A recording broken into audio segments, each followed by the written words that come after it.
Bonjour à toutes et à tous et bienvenue dans cette vidéo de contenu concernant le programme de TD de modèle génétique destiné aux étudiants de deuxième année biologie tronc commun à l'université Mohamed Boudif Msila.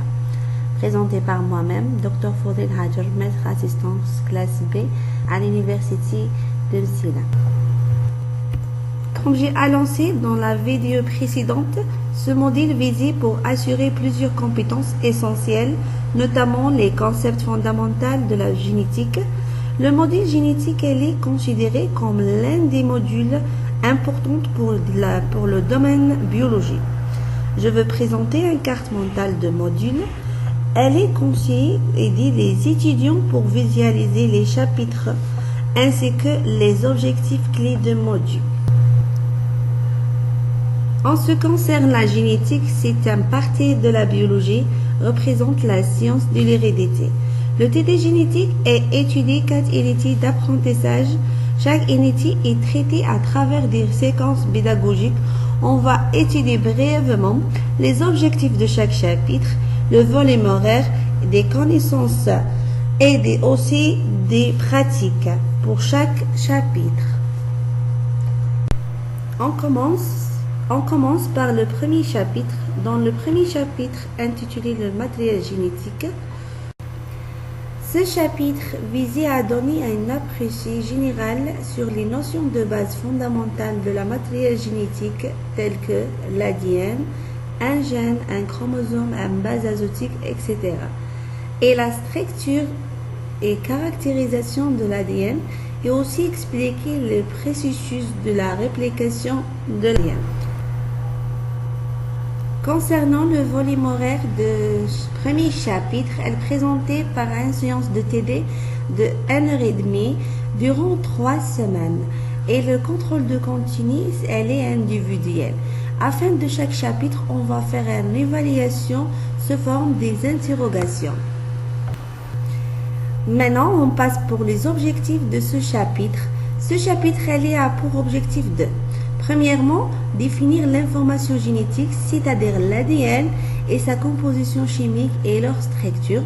Deuxièmement, c'est déterminer les différentes phases de la cycle cellulaire et finalement considérer les phénomènes de la réplication de l'ADN. Pour les connaissances nécessaires de comprendre ce chapitre, elle est présentée par, premièrement, c'est quoi une cellule et les différents processus cellulaires et aussi la localisation de l'information génétique dans la cellule. La partie pratique d'un premier chapitre, elle est présentée par une seule série des exercices. On passe maintenant pour le deuxième chapitre qui est intitulé la division cellulaire et la reproduction. Dans le deuxième chapitre, la division cellulaire et la reproduction, ce chapitre traitait la transmission des caractères génétiques au cours de la mitose et la méiose, c'est-à-dire la cycle cellulaire chez les eucaryotes. Ce chapitre présentait aussi les différents modes de division cellulaire selon le type de cellule divisée. Concernant le volume horaire de ce chapitre, elle est présentée par 1h30 par semaine durant 5 semaines et à la fin de chaque chapitre, on va faire une interrogation pour évaluer les étudiants. Maintenant, on passe pour les objectifs du deuxième chapitre. Ce chapitre, elle a pour objectif de, premièrement, définir le mode de division cellulaire, la méiose et la mitose. Deuxièmement, analyser et comparer les caractéristiques et les étapes de chaque mode de division et aussi les cellules ciblées dans chaque modèle. Troisièmement, illustrer la transmission et la régulation des caractères génétiques au cours de génération. Et finalement, comprendre la nature de l'information nécessaire à l'établissement d'un caractère génétique. Pour les connaissances nécessaires de comprendre ce chapitre sont la différence entre un cellule haploïde et un cellule diploïde et les étapes de cycle cellulaire et aussi les différents types de chromosomes. Pour le pratique de chapitre numéro 2, elle est présentée par 3 séries des exercices. On passe maintenant pour le troisième chapitre qui est intitulé la génétique des diploïdes ou bien la génétique mendélienne. Dans le troisième chapitre, génétique des diploïdes, ce chapitre visait à donner une approche générale sur expliquer la transmission des caractères génétiques ou bien les caractères héréditaires par la théorie chromosomique de l'hérédité. On va étudier la transmission monohybridisme et la transmission déshybridisme. Pour le volume horaire de ce chapitre, le chapitre numéro 3, elle est présentée par une séance de TD se forme 1h30 durant 4 semaines. Et à la fin de chaque chapitre, on va faire une évaluation se forme une interrogation individuelle. En ce qui concerne les objectifs de ce chapitre, connaître les notions de base de l'hybridation.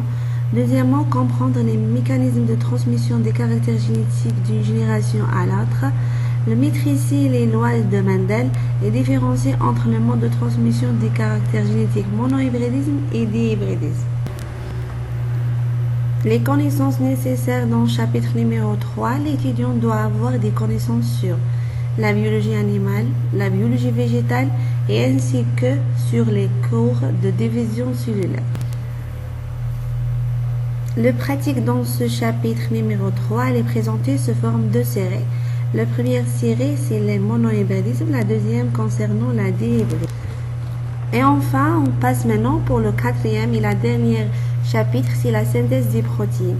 Ce chapitre visait à donner les mécanismes de la transcription et la traduction de transfert de l'information génétique nécessaire pour maîtriser l'ADN pour produire un acide nucléique, ADN et AR. Le volume horaire de ce chapitre elle est présenté aussi par 1h30 par semaine durant 2 semaines. Et à la fin de chaque chapitre, on va faire une évaluation individuelle pour les étudiants. Pour les objectifs du quatrième chapitre, ce chapitre elle est pour objectif de, premièrement, connaître les caractéristiques de code génétique. Deuxièmement, comprendre comment se déroule la transduction et la transcription et le rôle des ribosomes. Connaître les étapes de la transcription et savoir établir le bilan énergétique de la traduction et enfin connaître comment le protéine devient fonctionnel. Les connaissances nécessaires pour comprendre ce chapitre, la synthèse des protéines, elle est comme suit. Les termes de base tels que les codes génétiques, un nucléotide, un codon et un acide aminé, les différents types des ARN et aussi la structure d'une ribosome. La pratique dans le quatrième chapitre se forme une seule série des exercices.